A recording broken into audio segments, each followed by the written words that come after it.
하나님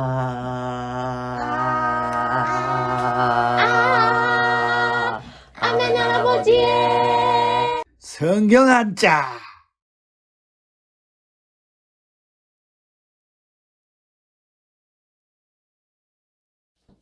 안녕하세요.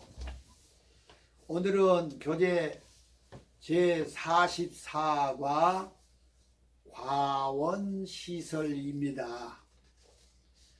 지난번에 있었던 성읍건축을 해서 뭐 할 거냐, 그 안에 과원시설을 하자, 그런 내용으로 들으면 됩니다. 전도서 2장 4절과 5절에 보면은 내가 나를 위하여 집들을 짓고 포도를 일구며 여러 동산과 과원을 만들고 그 가운데에 각종 과목을 심었으며 하는 성경 구절을 근거해서 오늘은 과원시설, 과자는 과실과자입니다.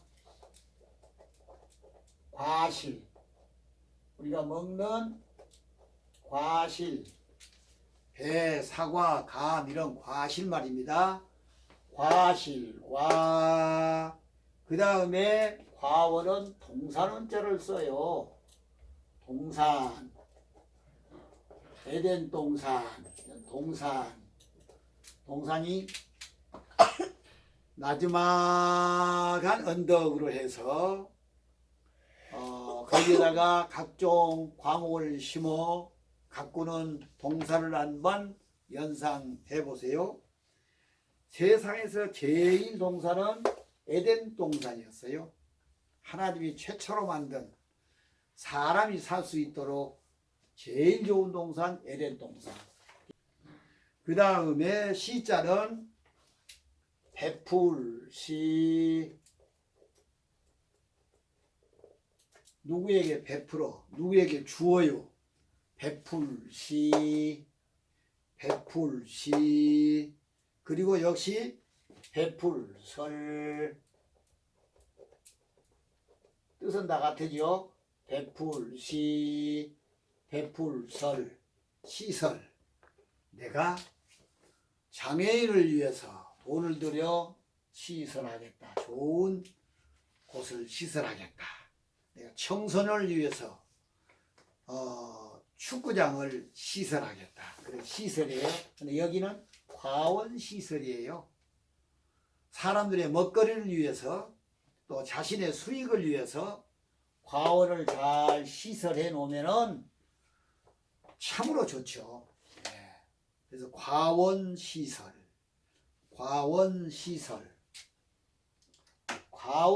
네 글자도 역시 오늘은 부수가, 이 과실은 어디겠죠? 이 밑에 있는 나무 목자가 부수입니다. 나무목, 그렇죠? 나무목. 그 다음에 동산원자는 이 밖에 있는 큰 입구자, 큰 입구예요. 입구 중에서는 큰 입구죠. 큰 입구, 이거가 부수입니다. 쉽죠? 그 다음에 베풀시는 앞에 있는 방향이라고 하는 모방자죠. 모방이 변이에요. 방, 그렇죠? 모방.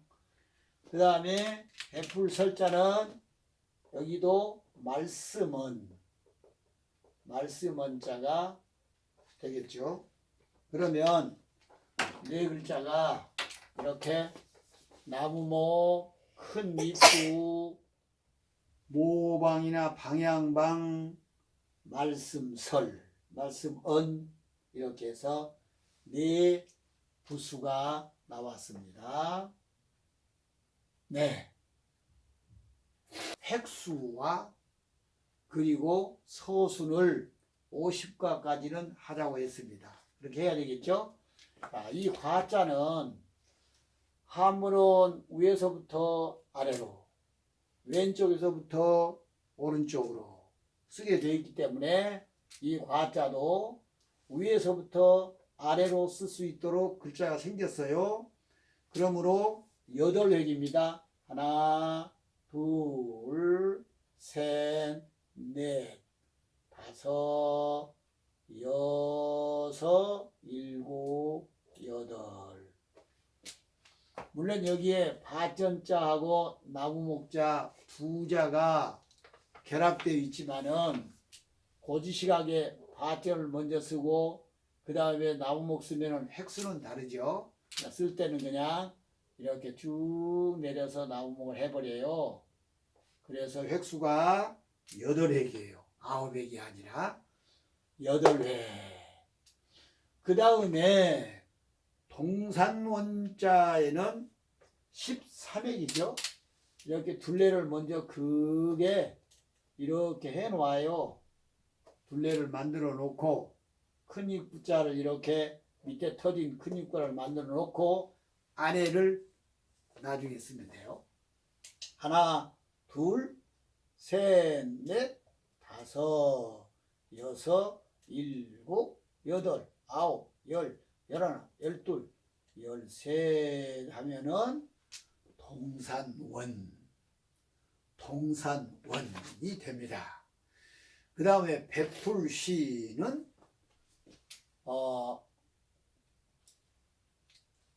앞에 모방부터 먼저 쓰죠. 방향이라고 하면 방자요. 하나, 둘, 셋, 넷, 다섯, 여섯, 일곱, 여덟, 아홉. 그래서 베풀시,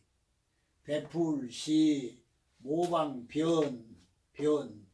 그 다음에 베풀설도 말쓰면 변이죠. 말씀 원자가. 여기에는 11회. 하나, 둘, 셋, 넷, 다섯, 여섯, 일곱, 여덟, 아홉, 열, 열하나, 11획이 됐습니다. 그러면 과원시설에서 부수, 획수, 서순, 기초적인 것은 다 했습니다.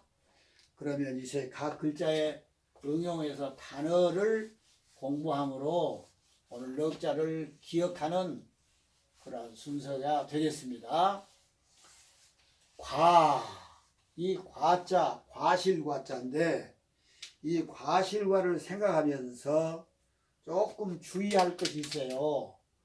과실과자를 이렇게 이해하는 사람들이 종종 있어서 말입니다.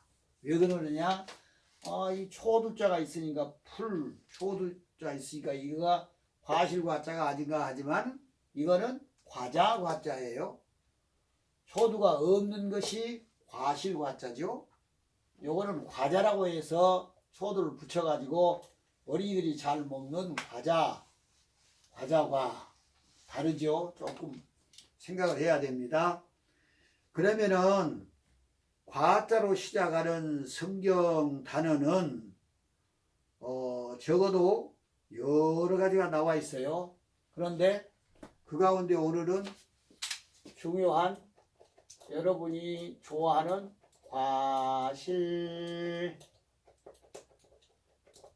과실은 열매실자이기 때문에 나무에서 맺은 열매 말입니다. 그걸 보고 과실, 그렇죠? 한글로 과실 그러면 잘못한 것도 과실이라고 그러죠. 어떤 사람이 그 잘못해서 그래도 과실을 하죠. 그거 말고 열매실자를 써서 나무에 맺힌 열매, 과실나무에서 맺은 열매, 과실. 그리고 또 우리가 자주 쓴 단어 중에 하나는 뭐죠? 과연 아주 많이 쓰는 단어예요. 그런데 과실과자를 써요. 과연할 때. 과연은 진실로, 정말로 그것을 과연 그렇잖아요. 과연 그 사람이 참 훌륭했어. 과연 과연 맛있어? 이 과연 과실 과자를 써요. 과실 과연 그럴 연자를 써서 과연. 그 다음에 이 원자로 시작한 단어가 한 몇 가지 있는데 성경에는 원두막이라고 되어 있는 글자가 있어요. 원두막을 혹시 아세요? 원두막. 과실나무밭에 과실을 지키기 위하여서 간이 집을 짓고 지키는 그곳을 원두막이라고 그렇잖아요. 그렇죠? 원두막. 예, 원두막에서 시원한 여름밤을 자면 좋죠. 원두막, 원두막. 머리 글자를 썼어요. 원두막, 원두막. 그 다음에 이렇게 한번 써봅시다. 이건 정자예요. 이렇게 읽어서 정원, 뜰정자니까 정원, 원두막, 정원.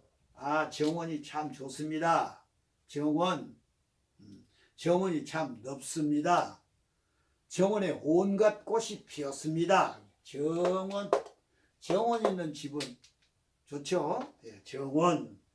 그 다음에 시자에는 물론 시설이라고 하는 단어가 본문에 있고 그 다음에는 단어가 성경에는 시행이라고 하는 말밖에 없어요. 시설, 시행. 시설, 시행. 이 시자는 베풀어준다, 준다 그런 내용이잖아요. 내가 이것을 행한다.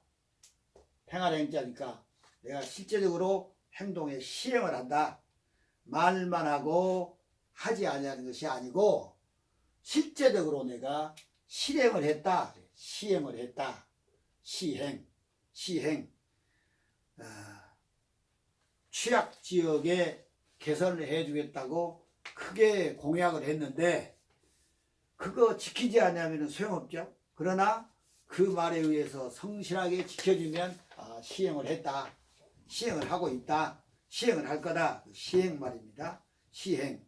그런데 세속의 단어가 많이 쓰고 있는 시자로 시작하는 단어가 하나 있는데 시상이라고 하는 말을 많이 쓰잖아요. 상을 주는 거 말입니다.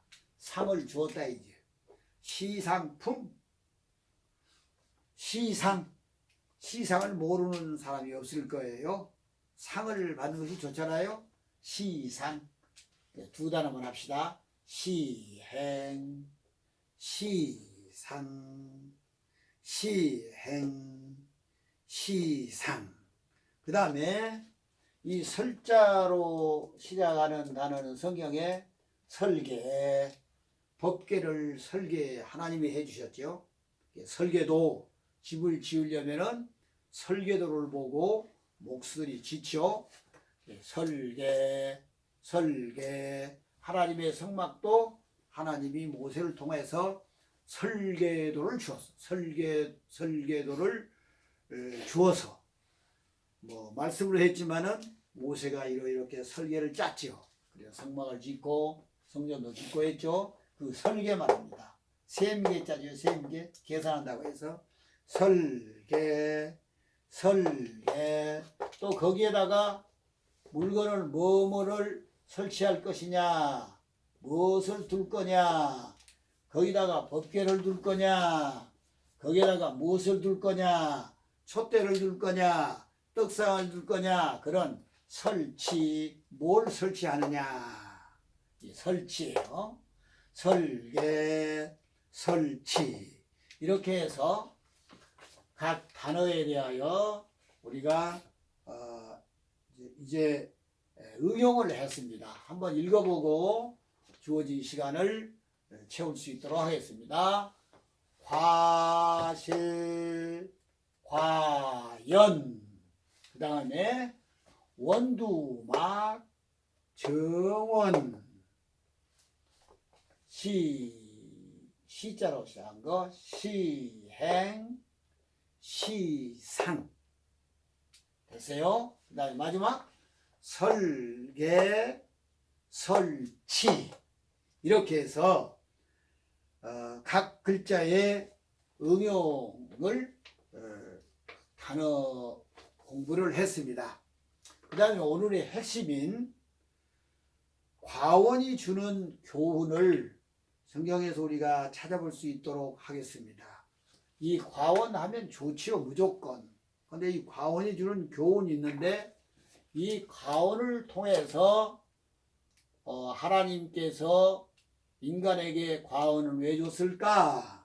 그거는 제일 중요한 것이 일용할 양식을 충당하기 위해서 주신 거예요. 그렇죠? 일용한 양식은 하루 먹는 양식이에요. 그러므로 일용한 양식을 과욕하게 되면은 사람이 병이 와요. 묘하죠. 성경에는 이스라엘 백성들이 광야에서 먹을 것이 없었을 때에 만나라고 하는 일용한 양식을 주셨죠. 그런데 하루하루 먹을 것만 취했어요. 만약에 욕심 살아서 더 많이 거두어도 썩고 냄새나서 먹을 수가 없었어요.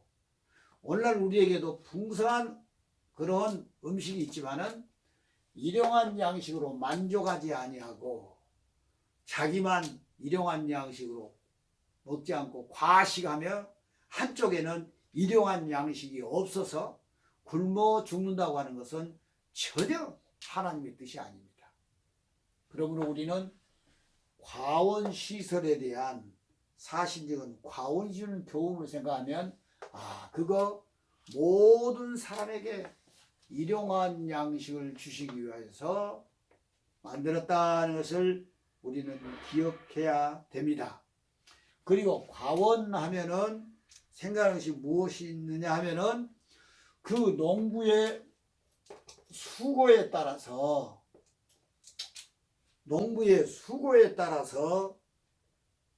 수확을 많이 하느냐 적게 하느냐 달려 있어요. 대단히 중요한 일이죠.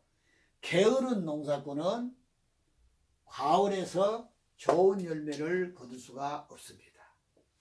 그러나 좋은 그러한 수고를 아끼지 아니하고 충성스럽게 하는 그 농부는 많은 수확을 할 수가 있다고 하는 그런 비밀을 생각하면서 우리는 여기서 오늘 무엇을 생각해야 하면은 여기서 과원지기의 사명을 여기서 생각 아니할 수가 없어요. 다시 말하면 하나님이 만들어 주신 이 세상의 과원을 상징적으로 말입니다. 누가 지킬 것인가? 농부로서의 어떤 사명을 가질 것인가? 이것이 오늘 우리에게 대단히 중요한 문제예요. 우리가 상식적으로 말해서 과원을 맡은 그 과원지기는 관리 잘 해야 돼요. 뿌리가 겉으로 나오지 않도록 잘 흙을 모아서 북돋아 주어야 그 과목이 튼실하게 자랄 수가 있습니다. 관리를 잘 해줘야 돼요. 때를 따라서 메마를 때에는 물도 공급해야 되고, 그리고 과수가 균형을 잡고 잘 열매를 맺을 수 있도록 적기에 전정을 해야 돼요. 그냥 놔버리면은 그 과목의 수명이 얼마 가지를 않아요. 그리고 극상품의 좋은 열매를 얻을 수가 없어요. 그러므로 사명이 있는 농부는 때를 따라서 이른 봄에 피 없는 가지는 다 자르죠. 그걸 보고 전정이라고 그러죠. 전정도 하고, 그리고 때를 따라서 방역 조치를 해요. 요사이 코로나가 되어서 방역하는 말 많이 들었죠. 가만두면은 병들어요. 병들지 않도록 잘 방역 조치를 해서 관리를 해야 됩니다. 그리고 또 무엇보다도 외부의 침입을 막아야 돼요. 그렇죠? 이런 사명이 있어요.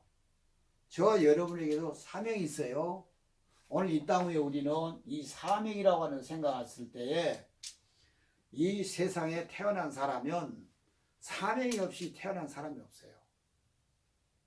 어느 누구든지 다 이 땅 위에 분명하게 목적이 있어서 하나님이 이 땅 위에 저와 여러분을 보내주었어요. 이 의식이 없으면은 세상에 실패해요. 그러나 뚜렷한 이 의식이 있는 사람에게는 반드시 그가 이 땅에 사는 보람을 느끼고 이웃에게 은혜를 나누어 줄 수가 있어요. 그래서 우리는 늘 생각하기를 이 사명하면은 왜 내가 태어났나? 왜 내가 태어났을까? 그리고 왜 내가 이 자리에 있어야 돼? 이걸 분명하게 잊지 말고 생각해야 됩니다. 무엇보다도 여기서 얘기할 것은 이 사명적인 사람에게는 이건 자자지요. 이건 타자지요. 이거 기억합시다. 이거 행자지요. 행복. 그렇죠? 그러니까 나와 다른 사람의 행복을 위한 사명이 있다고 기억하세요. 내가 있으므로 가정이 행복하고, 내가 있으므로 내가 다니는 직장이 행복하고, 내가 있으므로 자기가 사는 공동체, 나라가 행복하고, 또 나아가서 우주적으로 모두에게 행복을 주는 이런 삶은 최고의 사명이 아닌가 그렇게 생각하면서 과원시설이라고 한 네 글자 속에 내가 하나님이 만들어 놓은 그 과원의 과원지기로 이 땅 위에 내가 서 있다. 그 사명을 내가 온전히 감당을 해야 되겠다. 온전한 감당의 귀한 일은 나와 이웃의 행복을 위해서 살아가는 삶을 해야 된다. 이러한 사명감을 마음속에 간직한다면 오늘 과원시설이 저 농촌에 있는 과원만을 생각할 것이 아니고 자기 자신을 생각하면서 이렇게 살아가는 사람이 될 때에 큰 축복이 될 줄로 믿습니다. 그러면 시간이 다 되어서 이 과원시설을 자기에게 적용을 하며 여러분에게 스스로 한번 물어보세요. 조용하게 저녁에 잠이 들기 전에 그래, 하나님은 나에게 과원지기로 이 땅 위에 태어나게 했는데 그 과원지기로서 내가 지금 몇 점이나 맞을 수 있을까? 그걸 한번 생각해 보는 것은 상당하게 우리에게 유익한 것을 주고 있어요. 오늘도 내가 이런 일을 하고 하루에 잠자리에 들게 되었는데 오늘 하루 동안에 내가 과원지기로서의 주인 되신 하나님의 마음에 합당하게 오늘도 하루를 지냈는가 생각하면서 내일을 설계하는 것, 과원지기로서의 온전한 사명지기가 아니겠습니까? 우리는 거기를 향하여 늘 마음을 두고 살아가시기를 바랍니다. 그러면 오늘 본문에 있는 후름을 다시 한번 따라하고 마치기로 하겠습니다. 과실과 동산원 베풀시 베풀설. 과실과 동산원 베풀시 베풀설. 과원시설. 잘 하셨어요. 이제 45가를 기대하시기를 바랍니다. 안녕히 가세요. 구독, 좋아요, 알림 설정.